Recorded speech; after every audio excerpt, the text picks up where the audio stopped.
mahasiswa Universitas Muhammadiyah Tangerang.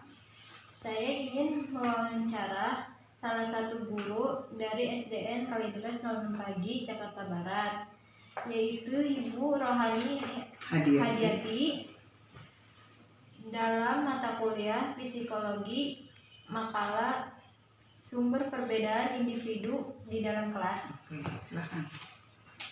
Selamat pagi. Ya, selamat pagi. Saya ingin bertanya, menyikapi perbedaan individu pada siswa di dalam kelas. Iya, ya. Pertama-tama saya ucapkan selamat datang kepada Mbak Putri yang sedang belajar tentang mengenai fisiologi ya. Ya, saya kebetulan salah satu guru dari SDN Kalideres 06 Pagi di sini di Jakarta Barat. Ya, berterima kasih. Ya, ingin ditanyakan beberapa hal tentang proses belajar di kelas. Oke. Ini masa pandemi atau yang umum nih? Kira-kira yang umum aja ya, yang sebelum ya, untuk perbedaan di kelas siswa itu masing-masing siswa sekarang memang pemerintah sudah menerapkan umur ya, di dalam kelas itu ada umur, jadi sekarang sudah tidak ada perbedaan yang signifikan. Jadi sekarang rata-rata untuk kelas 1, kelas 2, kelas 3 itu umurnya sudah hampir rata ya. Nah, yang ditanyakan tadi perbedaan tentang apa? Individu pada siswa di dalam kelas. Kalau mengenai individu siswa itu memang masing-masing siswa berbeda dari tingkat lingkungan, ya, tempat dia bermain dengan siapa temannya, atau bermain dengan dekat dengan guru atau dekat dengan kelas lain, itu memang berbeda. Nah, bagaimana guru itu menyikapinya, kita melihat keseharian siswa tersebut. Ya, silakan yang kedua. Yang mempengaruhi siswa sehingga terjadi perbedaan individu. Oke. Setiap manusia itu kan diciptakan berbeda-beda ya. Dari setiap gender, ada laki, ada perempuan. Ya, di dalam kelas itu biasanya terdapat 31 siswa, di mana satu kelas itu terdiri dari 2 siswa ya. Duduk di situ ada laki dan perempuan. Bagaimana yang mempengaruhi daya menerima atau menyerap pelajaran siswa? Nah, itu tergantung dari kesiapan siswa sendiri untuk menerima pelajaran tersebut. Karena siswa itu walaupun semua hadir, tidak mungkin semuanya itu bisa menerima pelajaran dengan baik saat itu. Jadi tidak semuanya kita sebagai guru itu harus tahu mana siswa yang paham dan mana yang belum. Oleh karena itu kita tidak bisa langsung menjudge ini bisa, ini enggak. Kita harus melatih dulu dengan beberapa pertanyaan yang tadi sudah diuraikan. Itu cara mengajar seperti itu. Jadi tidak harus langsung siswa mengerti dan paham, karena setiap kemampuan siswa itu berbeda-beda.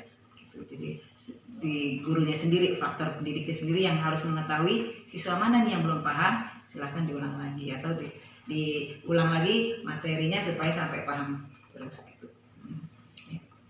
3. Keterkaitan perbedaan gender dengan prestasi di kelas. Oh iya. Kalau gender itu kan laki dan perempuan ya. Kalau laki dan perempuan kayak sekarang sudah hampir sama ya. Kalau dulu didominasi oleh laki-laki. Kalau untuk saat ini kayaknya emansipasi sudah ada ya. Jadi perempuan sekarang juga jadi ketua kelas, ketua di sini ada ekskulnya perempuan juga. Nah, laki-laki juga ada, namun memang sih prioritasnya masih lebih banyak laki. Namun perempuan juga ada juga yang jadi ketua kelas ya, dan bisa mengatur kelas, mengatur anak laki ya, karena memang semua itu dalam proses belajar. Jadi di dalam proses belajar, kalau memang siswa tersebut tidak bisa untuk diatur, ya balik lagi ke guru tersebut ya. Jadi ada saling keterkaitan gitu. Tapi untuk modal keberanian sudah perempuan juga hampir sama dengan seorang laki-laki. Sekarang sudah kemampuannya lebih hampir sama, sudah nggak seperti dulu ya. Jadi sudah ada keberanian untuk saat ini ya, di dalam kelas saya mendidik ini, jadi hampir sama, tidak ada perbedaan. Yang berperan paling penting dalam perbedaan individu pada anak. Biasanya lingkungan ya, lingkungan, keluarga, orang tua, dan teman bermain itu juga berpengaruh Ya kalau temannya malas belajar atau ada PR dia tidak mengerjakan atau dia hanya bermain saja, itu pengaruh. Ya, tapi dimanapun tetap peran orang tua adalah peran yang dominan. Ya, kalau guru perannya di kelas di sekolah, tapi kalau sampai rumah itu perannya orang tua. Ya, orang tua yaitu termasuk dengan lingkungan sekitar. Ya, jadi itu yang peran sangat penting.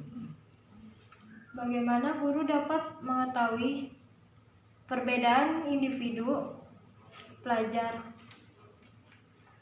Dari perbedaan individu itu dari keseharian. Guru kan mengamati dari pagi sebelum masuk sampai selesai belajar KBM ya. Nah itu kan kita bisa melihat perbedaannya. Ini ada siswa yang memang aktif, sangat aktif dan kurang aktif ya. Ada siswa yang pintar, sedang, pintar sekali dan cukup ya. Jadi ada berbagai macam kriteria penilaian di situ ya. Kita harus bisa melihat presentasinya berapa, tetapi semua itu tergantung juga dari, karena sekarang memang sudah banyak teknologi ya, anak kadang lebih mengetahui materi yang belum diperkenalkan dia sudah tahu, tapi ada juga yang memang nggak tahu sama sekali. Nah bagaimana seorang guru itu bisa menerapkan supaya semuanya bisa mencakup, bisa ngerti gitu ya. Jadi sekarang kan musim nih HP, apa-apa sudah ada di Google.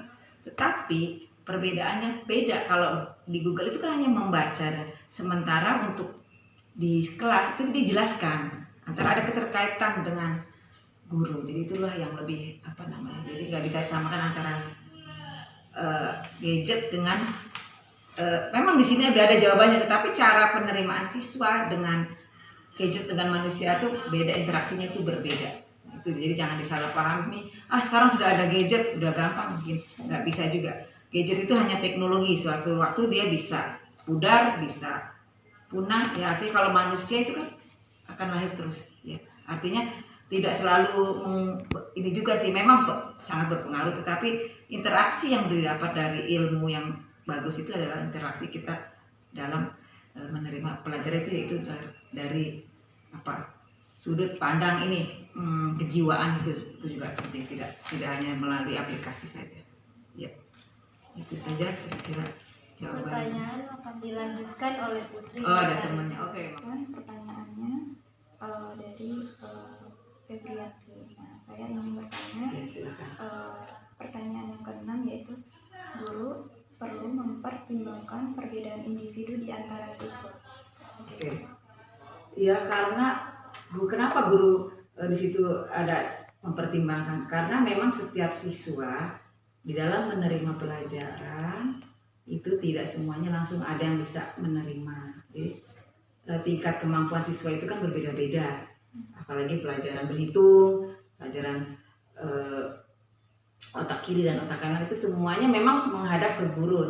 Namun untuk proses penerimaan tidak sama, tergantung siswa tersebut dalam konsentrasi dan cara guru memberi materi tersebut ya, dan cara guru menjelaskannya ya ke siswa, apakah dia paham atau tidak, itu jadi siswa sendiri yang menyerap. Kenapa berbeda ya, karena memang tingkat kecerdasan siswa itu berbeda-beda, itu udah pasti berbeda. Oke. Pertanyaan ke-7, bagaimana faktor bawaan dapat menimbulkan perbedaan individu? Oke. Faktor bawaan itu kan gens ya, gens manusia itu memang diciptakan, pada intinya setiap sesuatu itu bisa berubah kalau manusia itu sendiri yang merubah. Jadi kata dalam Al-Quran juga ada ya, jadi artinya segala sesuatu itu tergantung manusianya ya. Apabila dia ingin merubah, seandainya kita diberi kemampuan sebatas ini, tapi kita mau jadi orang pintar, kalau kita mau berusaha insya Allah itu bisa, asal ada kemauan. Nah di sini dalam pendidikan ini siswa juga begitu, ada yang dikasih PR dikerjakan, ada yang dapat 100, ada yang dikasih PR dikerjakan tapi tidak dapat 100. Nah itu kan kemampuannya berbeda-beda, ada yang belajar sendiri, ada yang diajarkan. Nah itu disitulah nanti akan ada guru menilai, tidak berdasarkan PR, tidak berdasarkan lain, tapi menilai sendiri dan menguji sendiri materi yang akan disampaikan atau dipelajari tadi. Karena PR juga belum tentu dia yang ngerjakan sendiri. tugas juga seperti sekarang PPJJ ini ya, jarak jauh. Itu kan belum tentu juga siswa sendiri yang kita nggak bisa melihat walaupun nilainya 100 tapi kita tidak bisa melihat itu hasil siswa murni atau bukan gitu ya. Jadi ya itulah di situ peran siswa dan peran orang tua sangat dibutuhkan. Oke, selanjutnya bagaimana budaya mempengaruhi perbedaan individu? Ya. Kini kita belajar dulu dari letak geografis Indonesia. Indonesia itu adalah negara yang dimana dilewati oleh garis khatulistiwa. Jadi di situ tuh kita negara yang paling banyak memiliki kepulauan. Ya, daerahnya tropis, kepulauannya hampir ada 3.000, bahasanya lebih dari 3.000. Nah itu udah pasti kalau tidak ada bahasa persatuan Indonesia itu akan terjadi seperti apa gitu. Jadi makanya diadakan di sini Sumpah Pemuda, yaitu berbahasa satu bahasa Indonesia, yang mana mau orang Sunda, orang Jawa, orang Kalimantan semuanya menggunakan bahasa Indonesia, bahasa persatuan ya. Kalau sebagai pengikat supaya kita nyambung dengan suku-suku lain. Nah itulah di situ kita menyikapi perbedaan antara siswa. Jadi kita harus tahu ya, oh ini dari Papua, ini dari Jawa Barat, pasti. Nah di Jakarta ini multi, jadi semuanya numpuk ya, ada orang Ambon, orang Cina, orang mana itu menumpuk. Nah guru itu juga harus bisa lihat ya di situ perbedaannya. Jadi yang penting kita menggunakan bahasa persatuan yang baik, insya Allah semua berjalan dengan baik. Nah selanjutnya yaitu perbedaan kemampuan terhadap proses pembelajaran. Ya, nah tadi kemampuan siswa didorong oleh faktor pertama gizi seimbang, makanya tubuh sehat, itu juga pengaruh. Lingkungan, orang tua, terus kesehatan, terus buku juga pengaruh ya. Nah itu buku sangat, kalau sekolah nggak punya buku ya gimana. Lalu terus juga minat belajar itu juga dipengaruhi ya. Jadi artinya siswa buku ini, kalau memang buku kan kalau dulu tuh tidak berwarna-warni, sekarang dengan adanya warna-warni gitu kan siswa jadi lebih gemar membaca.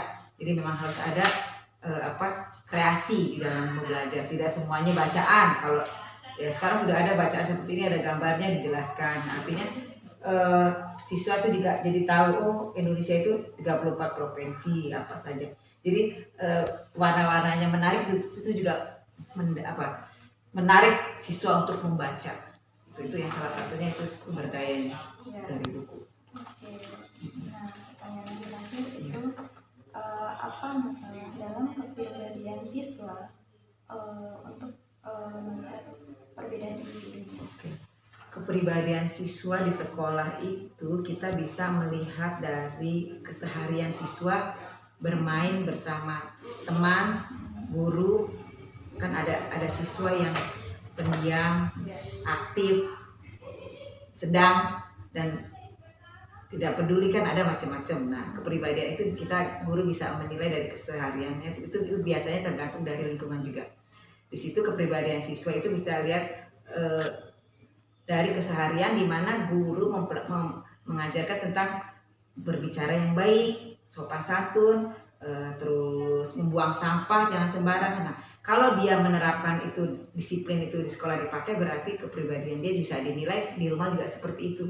Ibu sering mencontohkan kalau bangun tidur itu kan minimal kita membersihkan tempat tidur kita, walaupun tidur bareng tapi dibersihkan. Itu salah satu kepribadian yang baik, yang mana memang sudah kita ajarkan. Kadang kita mengajarkan tetapi siswa tidak mempraktekkan, itu yang jadi masalah ya.